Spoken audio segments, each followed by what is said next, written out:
we're going to do now is kick off with a fireside chat, and that chat is all about cross-sector collaboration. Now, guess what? There is no fireside. You know, we're good, but not that good. But don't worry, imagine a fireside in your imagination where I'm putting logs on to actually keep things nice and warm. So you have your fireside chat. You can't have your chat without guests. Can you please give a very warm, enthusiastic, and I stress the word enthusiastic because the applause was lukewarm the last time. Please welcome Paul Stanley and Tom Graham from Accenture. Come on, give them a big rousing welcome. Hey! Thank you very much. Good to see you. Hello, I half Juliet. expected you to do a Wayne's World. We're not worthy. You are worthy, by the way. Oh, thank you, Juliet. But look, it's good to see you both. And, you know, we talk about collaboration, cross-border partnerships and things like that. But what is going on with open finance, Tom? And above all, what is making these partnerships so effective? They're obviously doing the right thing. Well, look, first of all, it's lovely to be out of the bedroom. Thank you very much indeed for having us. And it's a real privilege to be here. I should say I'm standing in for Jason from TSB, who I hope is okay. But thank you very much for having us. Look, I think it's a just fascinating time to be in the space. Yeah, open banking, if you went back a few years, why did we get into this? Part of it was interesting propositions. Part of it was a kind of competition answer that we wanted more entrants in the market, different uses of data. And I think we're getting to a sort of increasingly stable point around, open banking has achieved a level of meeting the APIs, people building stuff that's interesting, and we're starting to look at what next. And the what next appears to be open finance. We've talked about themes of personal financial management, so PFM, giving consumers some insight as to what their money was doing, helping them understand, and indeed some being quite successful around nudging into different behaviours. So where Jason here, I think he would have talked about AppTap.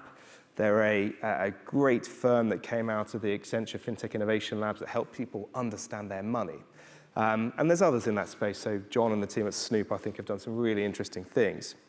Outside of what am I doing with my money, I think we'll talk a little bit around the environment. So Kogo, a great firm thinking about how you understand your carbon footprint. And I suppose more broadly, news last week around Apple acquiring Credit Kudos, and congratulations to all of the team there. What does an open banking credit bureau look like, and what does that enable is such a fascinating thing.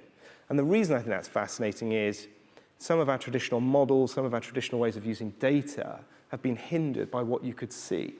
So, moving on from credit bureaus, the SME space, I think this combination of more insight around your payments data, your trading data, helping people solve for accounting, invoicing, tax, all of that wrapped up is trying to get us to a place of the invisibility of finance, making life easier for you and making life easier as a business to run.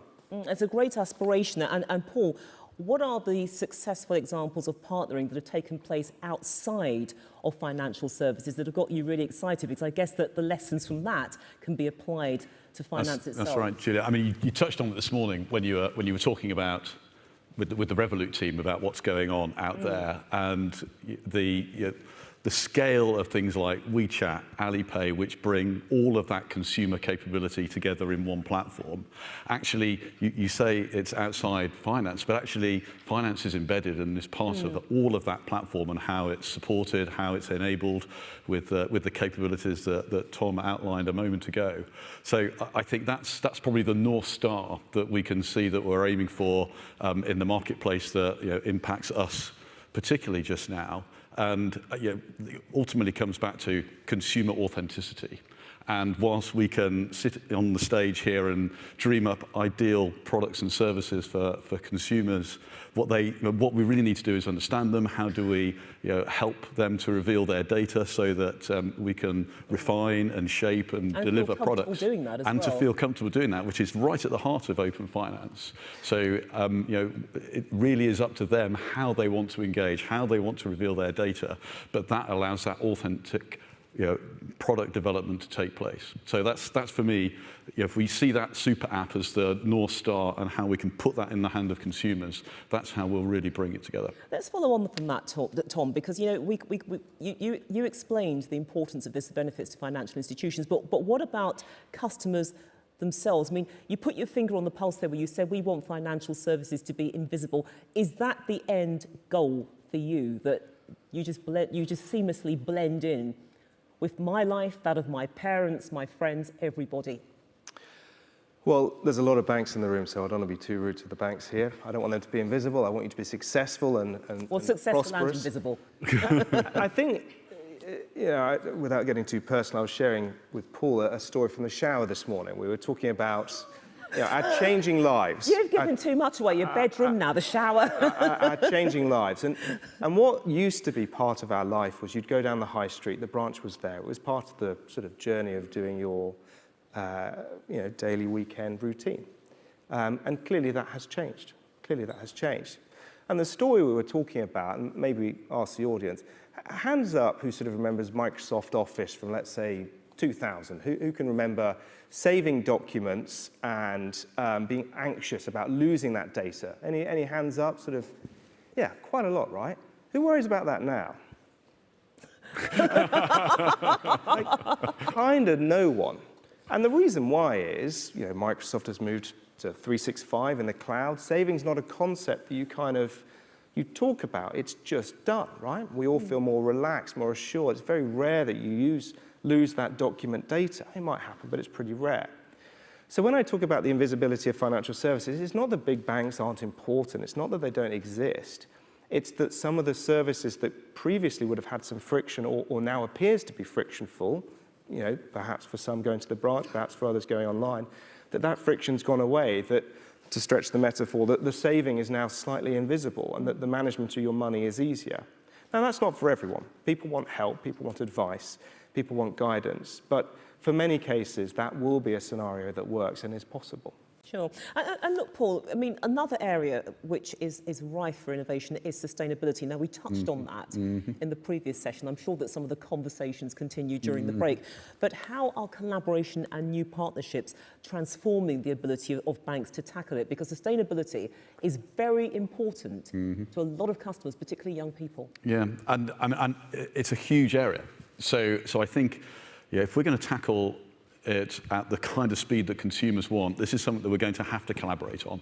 And different partners and different organisations, fintechs as well as outside of finance, will be able to come together and share their piece of the value chain and say, well, we can understand how consumers or businesses want to collaborate around driving towards net zero. So I think if we are genuinely going to understand our purpose, and I think this is a moment in time for financial services to go, we have a purpose to be able to drive towards net zero, to help consumers and to help business to deliver on that goal. Sustainability is probably it. And so the collaboration of everybody, fascinating to walk upstairs and look at all of the sponsors and all of the organisations that are, very clear on their purpose and what part of the value chain that they can drive innovation towards. I think that is the partnership model that we're moving towards. And it's so above the line now. If 5 years ago, large financial services firms didn't want to admit that they were leveraging the capabilities of fintech partners. Now it's above the line. It's TSB, as Jason would be talking about, the partnerships above the line and the value that they brings for their organisations, and others are following suit. And I think it's a great opportunity for us as leaders to have that purpose. Stay with me on this one. In fact, you wanted to say something. Please go ahead, Tom. Well, Paul, you make a really great point. Sustainability and environmental footprint, I think, is a real flavour of the month, flavour of the year, flavour of the century for open finance and open data. And I think for the cohort we've had through this year's FinTech Innovation Labs at Accenture, one of the debates has been, how do you not just tell people they're doing something bad and actually affect some behaviour? And I think many in the room will have seen the first wave of PFM type apps that just say you're spending too much on coffee. Well, I quite like coffee, So how do you actually affect some behaviour? Second, for the firms that are thinking about offsetting and trying to mitigate some of those behaviours where perhaps they're a part of life or whatever, the quality and the integrity of that action is quite hard. And I think one of the themes, Paul, you touched on was the reputation risk. What do banks and others look for in partnership? They want credibility, someone whose values match what they would say is important to them and their customers. One final point, just to close this out on, Paul, because look, you touched on this earlier, but look, we know that when you have partnerships, you've got the innovation, etc. There's always a risk that your values, like sustainability, are diluted or may disappear altogether. So what is a practical piece of advice that you can give to make sure that those values, that they are not only shared in partnerships, but they are also priorities, prioritised, the heartbeat never stops. You hear it louder than ever, very briefly. Well, it's a little bit straightforward, isn't it? Which is, you've got to be clear on what your purpose is yourself. And certainly when you're heading into a partnership, if you aren't clear on what you stand for and what your partners stand for and the end goals of consumers, ultimately it comes back to my customers. Who am I serving? How do they see me? How do I want them to see me? And the partnerships that you engage with. But there is also a get out here, and that's why the ecosystem is so powerful, which is and why as larger organizations they're so the speed to value is so imperative, which is you can change course, you can engage, you can trial, you can get feedback, you can course correct, or you can go elsewhere. So the ability to step into that marketplace, try the ecosystem and adapt is better than it has ever been. This isn't a 3-year integration program. These are much quicker.